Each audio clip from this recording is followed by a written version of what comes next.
Capítulo 13. A fogueira dos deuses. O sol já declinava atrás das colinas quando Cesto encontrou Ezra, sentado no pequeno adro de pedras, entalhando com paciência a madeira de um novo bastão. Tem pensado muito, disse Cesto, aproximando-se. Sua testa denuncia seus planos. Ezra sorriu de lado, sem interromper a lâmina. Contava às crianças. Fez uma pausa. Quando chegamos, éramos poucos. Agora, quase posso ouvir o peso de suas corridas sacudindo a terra. Cesto se sentou ao lado dele, atento. E isso te preocupa? Me anima, mas também me inquieta. Ezra largou o bastão e encarou o amigo. Elas precisam mais do que o alimento. Precisam da palavra, da espada, do espírito. Quero ensinar-lhes a ler, a escrever, a manejar armas. Mas acima disso, quero ensinar-lhes a encontrar o sopro que os guiará quando nossas mãos já tiverem partido. Cesto ficou em silêncio por um tempo, a brisa brincando com os cabelos já levemente grisalhos. Então, assentiu. Não só as crianças, disse. Todos devem aprender. Se formamos um povo novo, que seja um povo forte, culto, imbuído de fé e de saber. Ezra sorriu, e seus olhos brilharam como brasas. Está certo, como sempre, velho amigo. Comecemos, então, amanhã. Cesto ergueu-se. Vamos reunir todos. Na manhã seguinte, sob o velho carvalho que marcava o centro da aldeia, o povo se reuniu. Homens, mulheres e crianças, alguns com os rostos ainda marcados pelas cicatrizes do passado, outros, jovens demais para se lembrar da fuga. Cesto subiu em uma pedra e falou, com a voz firme. Chegou o tempo de irmos além da sobrevivência. Queremos plantar raízes, não apenas vagar como poeira ao vento. Ezra nos propõe algo que fortalecerá não só nossos corpos, mas nossas almas. Uma escola, para todos. Um murmúrio correu entre eles, surpresa, excitação, dúvida. Ezra, discreto ao lado de Cesto, ergueu a mão e complementou. Ensinar-lhes-ei o que aprendi em Roma,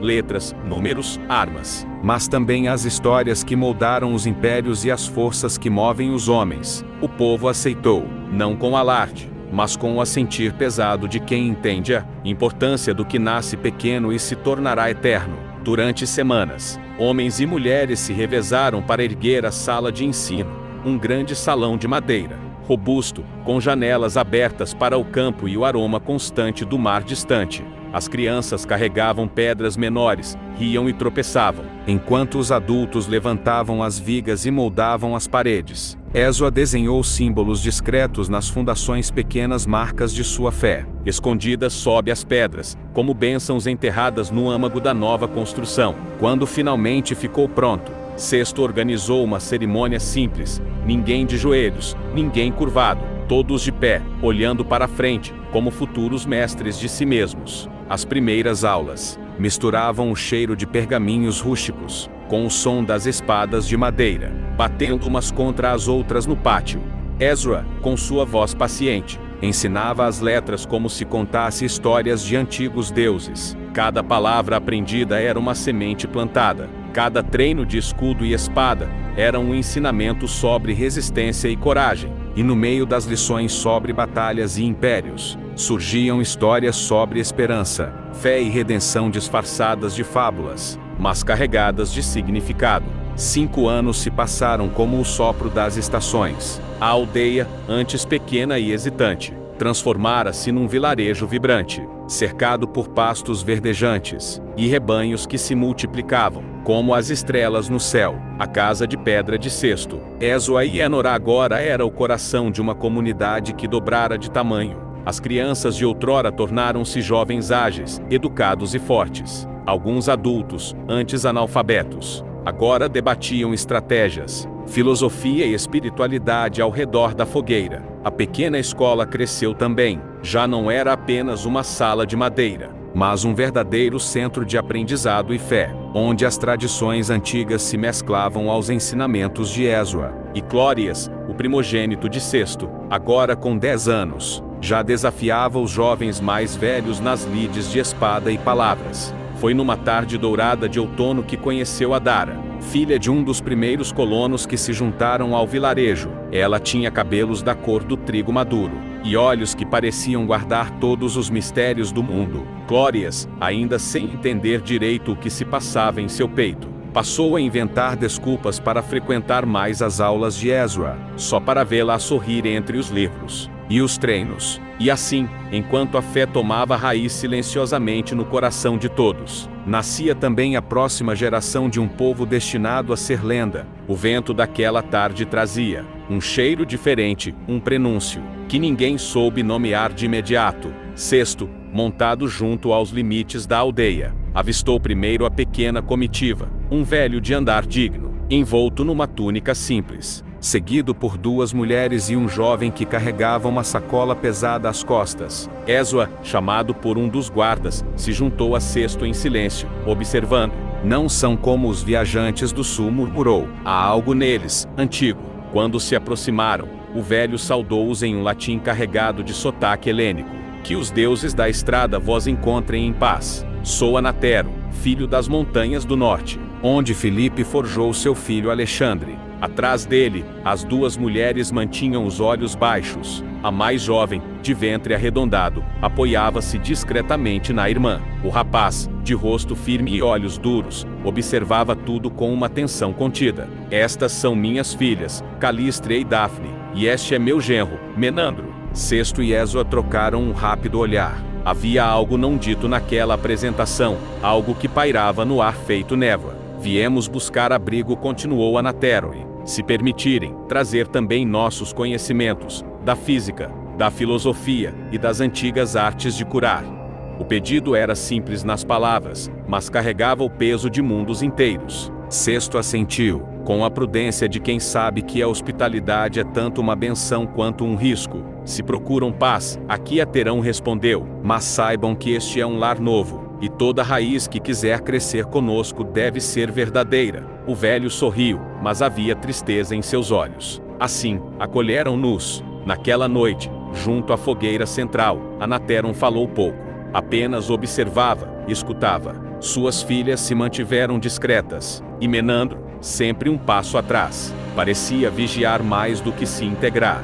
O povo, acostumado a acolher e a desconfiar na mesma medida, também observava. O mistério da chegada dos forasteiros começava a se entrelaçar aos destinos da nova nação que lentamente nascia. Naquela mesma noite, sob o céu salpicado de estrelas, reuniram-se junto à grande fogueira da aldeia, um carneiro fora assado em homenagem aos recém-chegados, e o vinho corria de mão em mão, aquecendo os corpos e afrouxando as línguas. Sexto, Ezra, Enora e Anateron sentaram-se lado a lado, formando um quadrado de vontades fortes. À medida que a carne dourada era repartida e o vinho aquecia o peito, a conversa se acendeu e logo virou disputa. Os deuses do meu povo são a própria terra, o vento, a floresta, dizia Enora, com o brilho ancestral dos celtas nos olhos. Estão em tudo, não em altares frios. E o que seria da ordem sem os deuses romanos? Retrucou Sexto, erguendo a taça. Júpiter,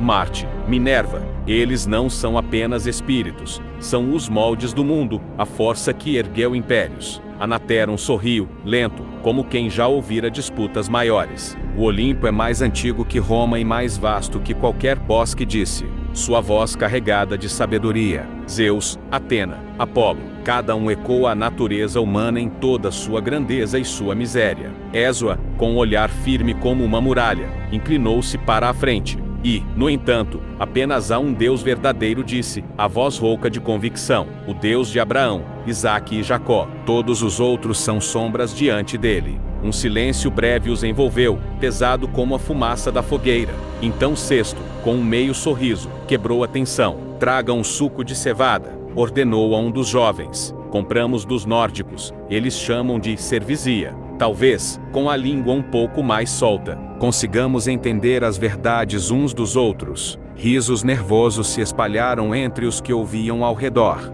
Logo, canecas fumegantes chegaram às mãos dos quatro. A bebida amarga e forte abriu ainda mais os corações e as palavras. A discussão seguiu noite adentro, ora exaltada, ora risonha, mas sempre respeitosa. Havia, naquela troca, algo mais importante do que vencer: o nascimento de uma nova alma para aquela terra, feita de fragmentos de mundos antigos, unidos sob um mesmo céu.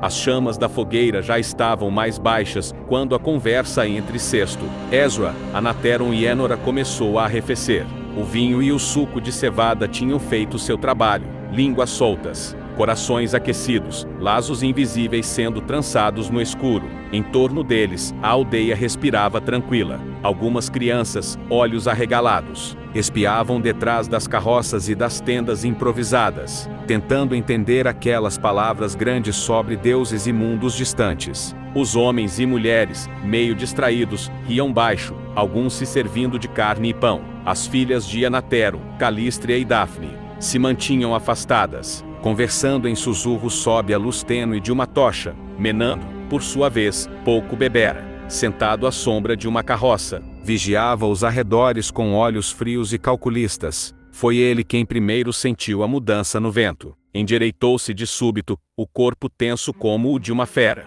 Ezra percebeu e franziu a testa, levando a mão instintivamente à adaga presa à cintura. Então vieram os sons, cascos, muitos, antes que pudessem se reagrupar. Cerca de uma dúzia de homens montados irromperam na clareira, cercando a fogueira com seus cavalos. Eram homens duros, rostos cobertos por barbas sujas e olhos brilhando sob capuzes. Estavam armados lanças, espadas curtas, facas presas aos cintos. O que parecia o líder, um brutamontes de sorriso torto e olhar zombeteiro, desmontou devagar, como quem saboreia o medo que causava. Boa noite, amigos, disse em tom arrastado.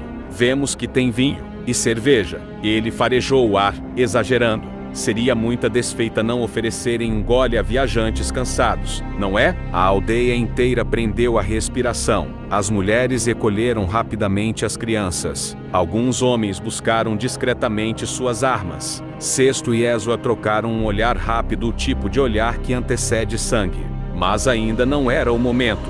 Sesto levantou-se lentamente, as mãos abertas, mostrando que estava desarmado. Embora a tensão em seu corpo fosse como a de um arco retesado. Somos um povo de hospitalidade, disse, a voz firme, sem elevar-se, e a bebida é sagrada à nossa mesa. O líder dos salteadores sorriu ainda mais largo, cuspindo no chão. Então vamos beber, disse. E depois, conversamos sobre o que mais podem nos oferecer. A noite, que começara sob estrelas e risos, agora pendia sobre eles como a lâmina de uma faca. Se ainda está aí, é porque gostou dessa história. Siga-me, ative a notificação, curta, compartilhe e até o próximo capítulo. Obrigado.